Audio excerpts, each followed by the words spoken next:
Hello, everyone. Welcome to C-Suite Talks. We speak with industry leaders, introducing you to some of the most interesting people and businesses today. We are focused on women, money, and power, as well as diversity in all areas. Welcome to C-Suite Talks. I'm Dianne Gubin. And I'm Beth Hilbing, co-CEO of C-Suite. And today we're very blessed, a C-Suite member, and also Jessica McClain, CFO for the Girl Scouts of our nation's capital. She reports directly to the CEO and serves as a member of the senior leadership team with strategic responsibility for finance and accounting, risk management, property, product program, retail merchandise, and business operations. She provides staff support to the council treasurer, governance and audit committee, investment committee, and the board of directors, which is a very key role. She's responsible for the annual operating budget of $18 million and manages over 20 employees. Additionally, Jessica is actively involved with accounting profession, both nationally and at the state level, and right now very active in getting those Girl Scout cookies out and across this country. Woohoo! So Welcome, Jessica. welcome to C-Suite Talks. Oh, thank you So, both, Diane and Beth, for having me. I really appreciate the opportunity. So, Jessica, we love the Girl Scouts and we can't wait to find out more about the work you're doing. And gosh, what a huge area. Who knew that the Girl Scouts had everything, including an investment committee and a board of directors and all the business stuff, right? So tell us Absolutely. about the work you're doing and what is the Girl Scouts nation's capital versus any other Girl Scouts?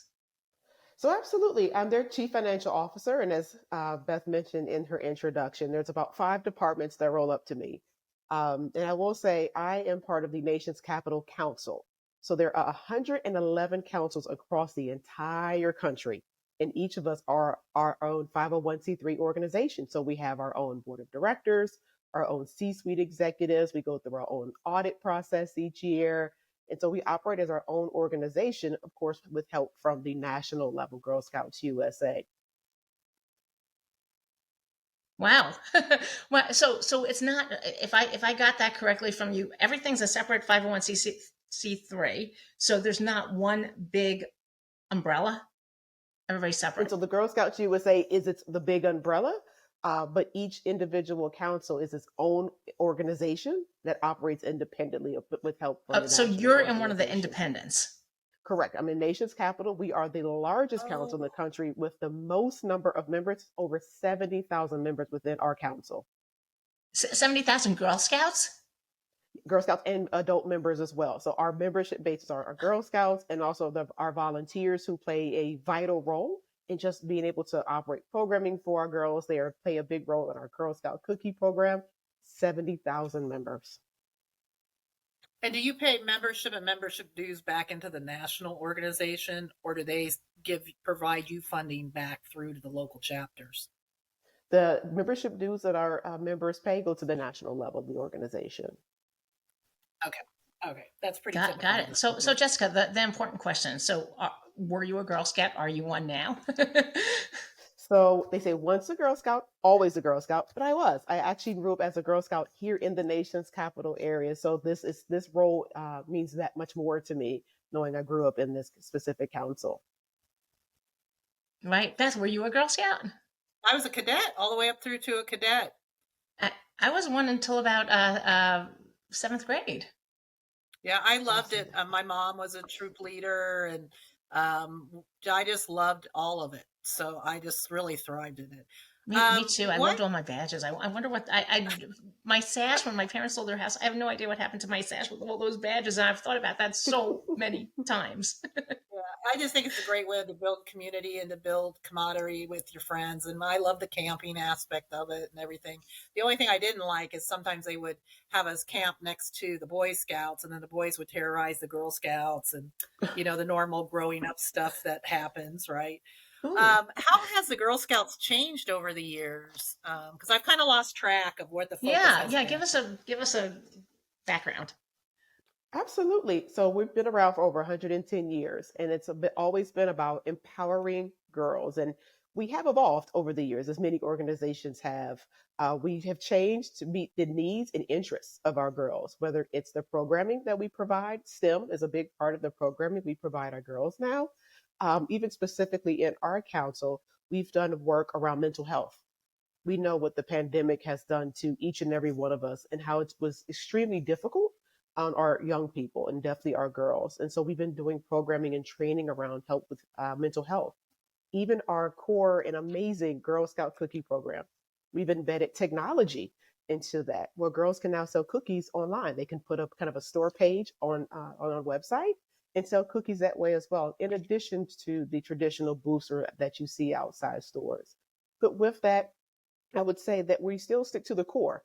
Like you, Beth, I think you mentioned camping. We're about the outdoors. We're about camping. We're about providing opportunities for building girls of courage, confidence, and character. So that still remains who we are at the core, but definitely have evolved over the years. Right. And you have a daughter, right, Jessica? Yes, I do. I have a 4-year-old Yes. daughter who is about a year away from being able to join Girl Scouts.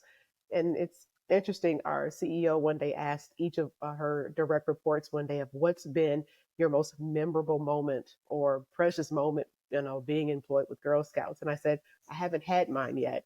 I said, mine will be when I can sign my daughter up for Girl Scouts. So mine's is still to come. That's great. That's great.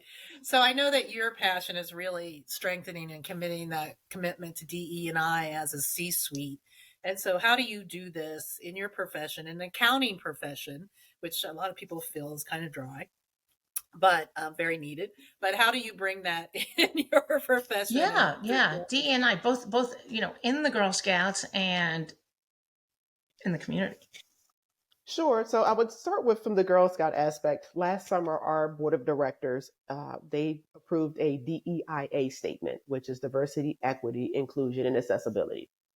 We're even in the process of hiring a DEI manager because we want to continue to strengthen our culture of DEI within our organization.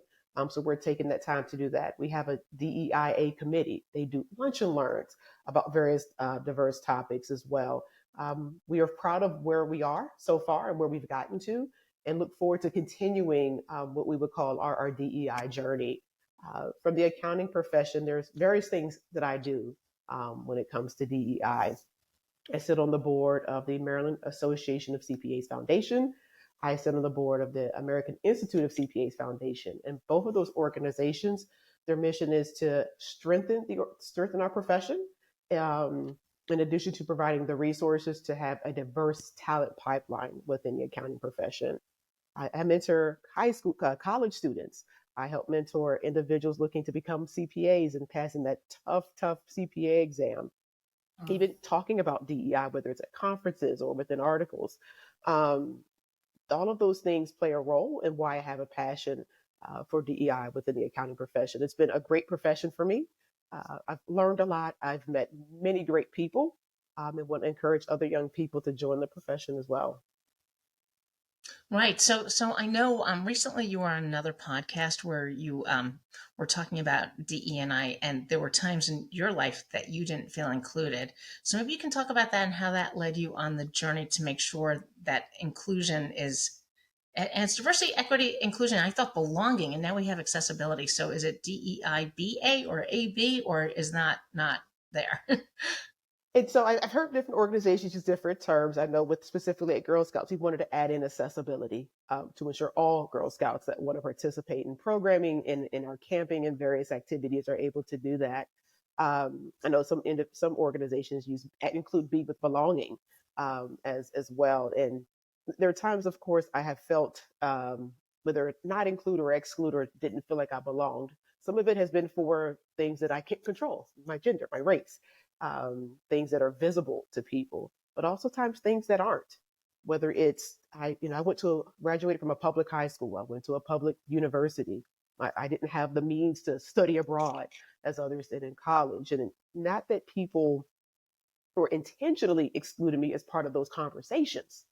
But it was just sometimes hard to feel as though you felt as part of a group, whether it's colleagues at work.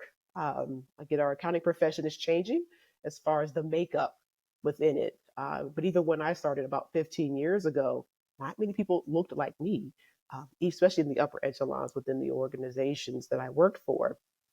And so I asked people to be mindful of the conversations that we're having, and who's around us. I even have another story of someone that I knew when it comes to not feeling included or belonging. she was having a conversation with a colleague, and they brought up how her and the rest of their team had went to a recent happy hour. And she said, "Oh, no one told me about the happy hour." They said, "Oh yeah, this is about the third one we went to." And when she said, "Well, I didn't know about it. Why wasn't I invited?" "Oh, you're a new mom. You probably didn't want to come anyway. So, we didn't think to invite you or include you in that, knowing again the responsibilities as a new mother."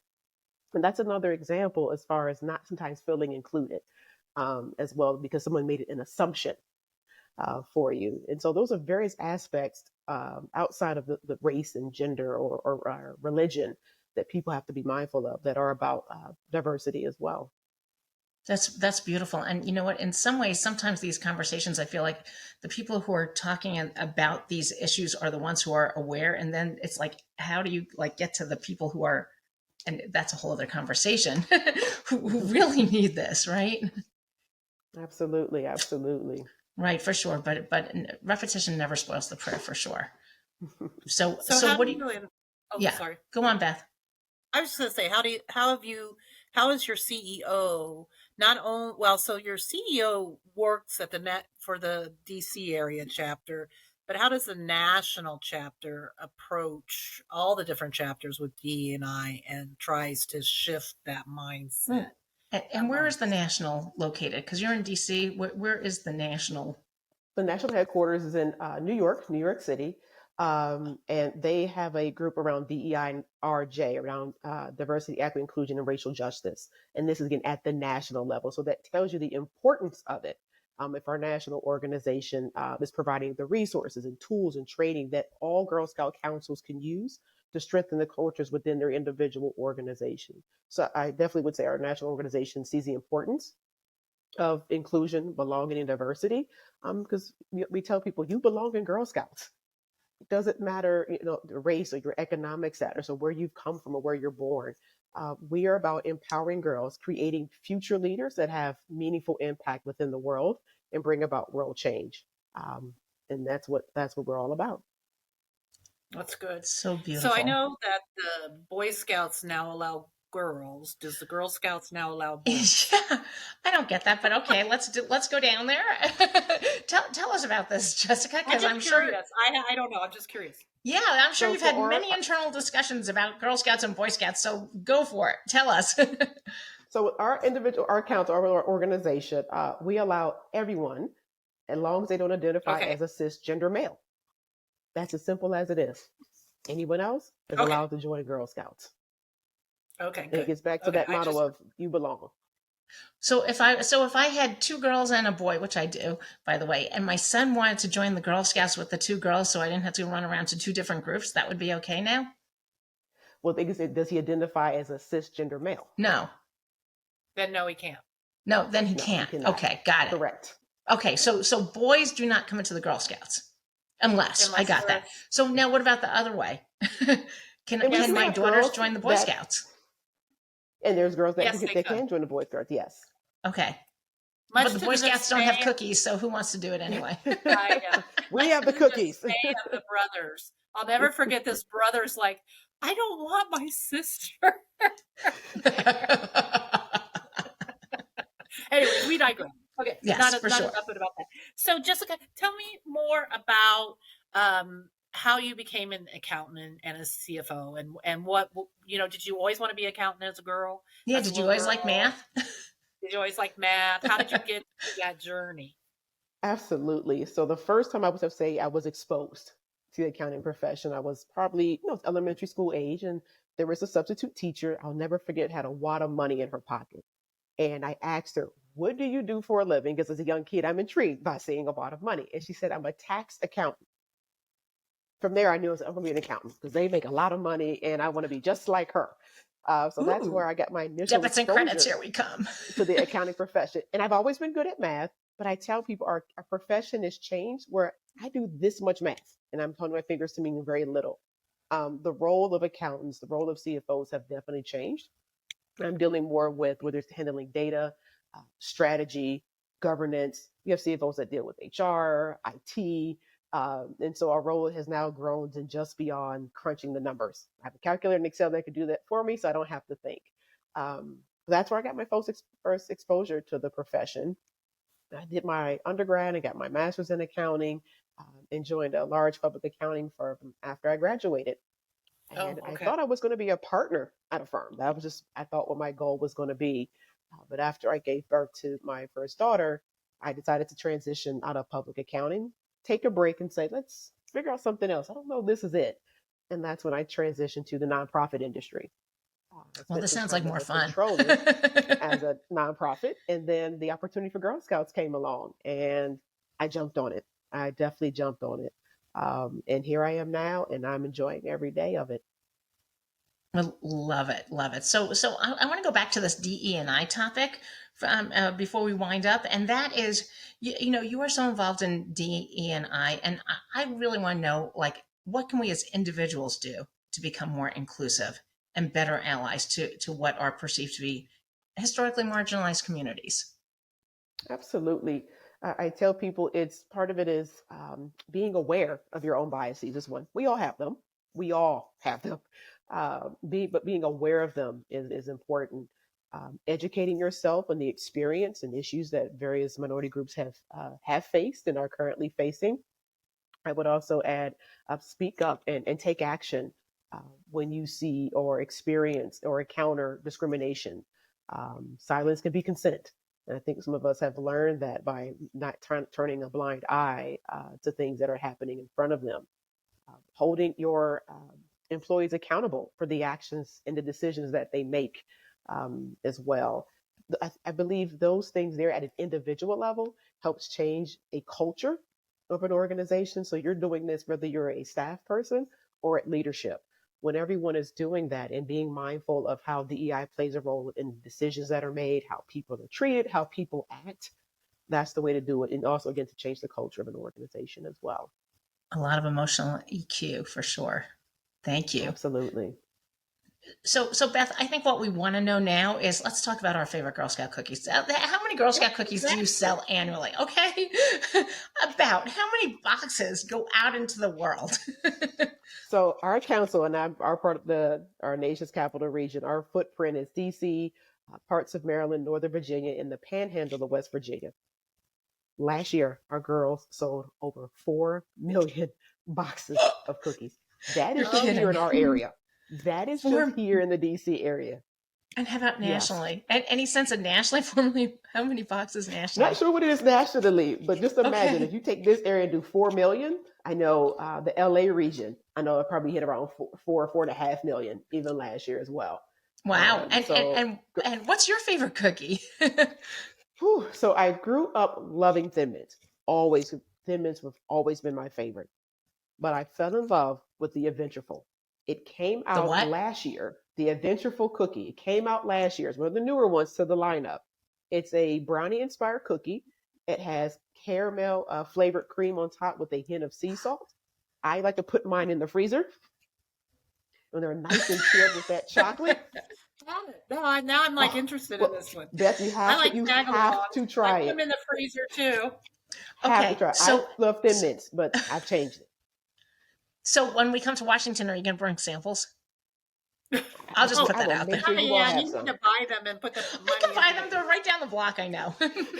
So, but wait a second. Wait a second. Wait. So, out of those 4 million cookies, and this was your favorite, but what was the favorite, the biggest seller of all the cookies within your district? Thin Mint is our number one selling Still Thin cookie. Mint. Okay, all And Still right. they say Thin it's Mint. actually the number two cookie across the country outside of the Oreo. That's how popular Wow. the Thin Mint is.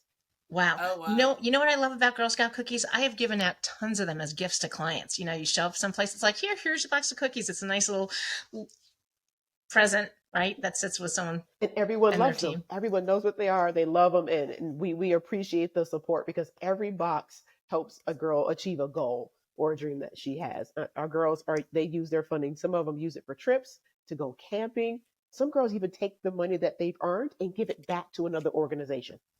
Give it back Oh, that's so to support their sweet. I local love community. I it. mean, it's just so heartwarming what girls decide to do with the money that they've earned. Well, we Wow. can't thank you enough, Jessica, for everything you've done. And Right. so Jessica thank McClain, you. Girl Scouts Nation's capital. Thank Thank you. you, Beth. And Thank we you, want to Diane. thank our sponsors. We want to thank Google, Paul Hastings, City National Bank, Manette. We want to thank Interpublic Group as well as Amplify Professional Services. Dianne, you want to wrap us up? I do. Thank you for listening. We really appreciate it. So please hit the subscribe button on Apple, Spotify, anywhere you find your podcasts. Today we're live on LinkedIn. So again, thank you. Do leave us a review and follow us on social media, LinkedIn, Twitter, Instagram.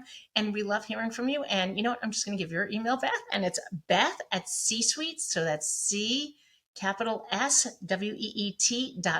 And again, our website is sweet.org. So thank you again.